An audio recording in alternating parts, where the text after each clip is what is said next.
Bienvenue dans le nouvel épisode du podcast Lance ta marque.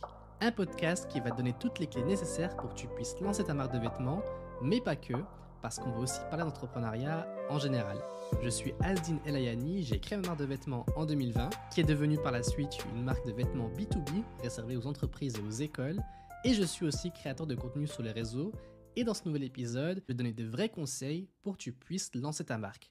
Alors ce qu'on va faire, c'est qu'on va prendre des croyances limitantes que tu as certainement, qui t'empêchent d'avancer, et on va les démolir une par une, tout simplement. C'est parti. Alors pour commencer, ce que j'ai envie de te montrer à travers tout le contenu que je crée, c'est que tu dois te dire que c'est réellement possible de lancer ta marque. En fait, ce sont des choses qu'on ne dit pas forcément. Moi, personnellement, on ne me l'a jamais dit que c'était possible de créer, de lancer ma marque de vêtements, de s'éclater et pourquoi pas de vivre de sa passion. Et moi, je te le dis, bien sûr que c'est possible. C'est important que tu l'aies en tête parce que quand j'ai eu l'idée de lancer Vainqueur, j'avais pas d'exemple concret de personnes que je connaissais de près ou de loin qui vivaient de leur passion, de leur marque de vêtements.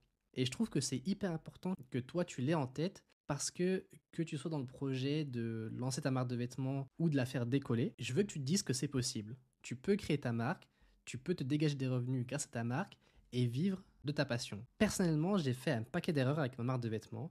Ça pouvait être des erreurs de commande qui m'ont fait perdre de l'argent, des erreurs de gestion de l'image de la marque, des erreurs de service client. Et en fait, je suis hyper content que vous ayez bien accueilli les premiers épisodes du podcast parce que je vais pouvoir continuer à faire des épisodes et vous donner toutes les astuces, tous les conseils que je peux vous donner pour que vous fassiez cartonner votre marque de vêtements et que vous ne fassiez pas les erreurs que moi j'ai faites. Moi, j'ai pas eu la chance dans mon parcours de rencontrer quelqu'un qui l'avait fait avant moi. Donc très humblement, je trouve que c'est une vraie chance si aujourd'hui tu suis mes vidéos, mes contenus, mes emails ou ce podcast parce que je trouve que ça va te faire gagner beaucoup de temps et ça, tu vas t'en rendre compte plus tard. Donc oui, dis-toi que c'est possible de lancer ta marque de vêtements et de vivre, pourquoi pas, de celle-ci.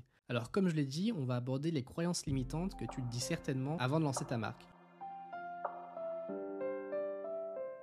Alors premièrement, par exemple, tu te dis certainement que tu peux pas lancer ta marque de vêtements parce que tu n'as pas fait d'école de mode, tu n'es pas styliste ou modéliste, ou bien que tu n'as pas de connaissances techniques. Alors si tu penses ça, oublie tout de suite. C'est pas vrai du tout. Vraiment, il n'y a aucun rapport. Toi, tu as un seul taf en tant que créateur, c'est d'avoir une vision globale. J'ai fait des vidéos sur des fondateurs de marques comme Phil Knight avec Nike ou Ben Francis avec Gymshark. Et je ne les ai pas choisis par hasard, mais exprès pour te montrer que, à la base, aucun n'avait fait d'école de mode ou aucun n'avait de connaissances techniques. Ils avaient seulement une vision, ils savaient exactement où ils voulaient aller. Par exemple, sinon, amène-moi une machine à coudre devant moi, tu verras que je sais même pas m'en servir. Donc je suis la preuve vivante que cette croyance est complètement fausse. Toi, tu as juste besoin d'avoir une vision, c'est-à-dire de savoir exactement où est-ce que tu veux aller avec ta marque, c'est tout.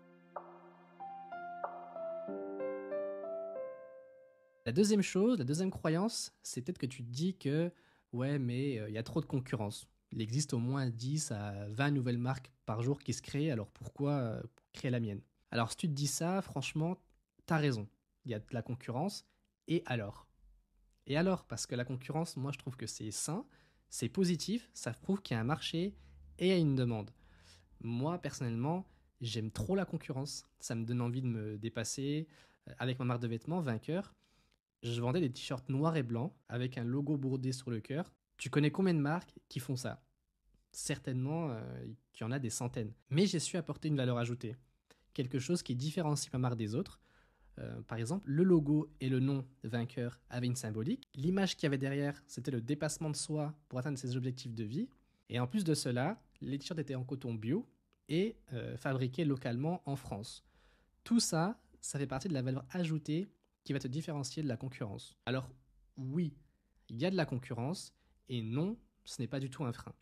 En fait, ça va être à toi de montrer que ton produit, ta marque a un petit plus, le truc qui vont faire que les gens vont acheter chez toi plutôt qu'acheter chez un autre. La troisième chose, la troisième croyance limitante qui peut te freiner, c'est que peut-être que tu te dis que tu peux pas lancer ta marque parce que tu n'as pas 10 000 euros à investir. Mais aujourd'hui, en 2023, tu sais très bien qu'il y a tellement de choses qui existent pour lancer ta marque, ton projet, sans trop investir et en prenant aussi le moins de risques possible. Imagine par exemple, il y a 10-15 ans, on n'avait pas tous les outils qu'on a aujourd'hui. Si on voulait lancer sa marque de vêtements, le premier réflexe, c'est d'aller prendre un vol en Chine, visiter une usine de production, revenir en France, trouver un local où on pourra faire une boutique et exposer ses vêtements. Donc ouais, ça demandait là beaucoup beaucoup d'argent et la prise de risque, elle était énorme. Aujourd'hui, en quelques étapes simples, tu crées un site facilement avec Shopify avec moins de 30 euros par mois. Tu fais du print on demand, ça te coûte 0 euros. Ou alors tu fais une campagne de financement participatif sur Ulule, ça te coûte aussi 0 euros. Et même si tu souhaites investir dans un stock, tu peux commander 10 ou 20 pièces pour tester ton idée. Et avec moins de 200 euros, tu te fais un mini stock, tu fais des photos de tes produits, tu fais ton site internet, ta communication, et c'est parti. Et entre nous, tu crois vraiment que tu n'arriverais pas à vendre 10 ou 20 pièces pour rentabiliser ce stock et ça rentabilisera ton investissement initial. Alors franchement, vas-y, lance-toi.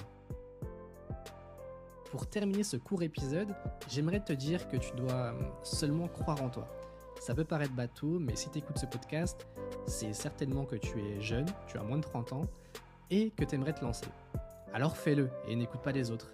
Il y a une phrase que j'aime bien de Ray Goforth qui dit « Il y a deux types de personnes qui vous diront que vous ne pouvez pas faire une différence dans ce monde, ceux qui ont peur d'essayer et ceux qui ont peur que vous réussissiez. » Je vais terminer sur ça. N'hésite pas à partager et donner une note à cet épisode et on se retrouve la semaine prochaine. Ciao.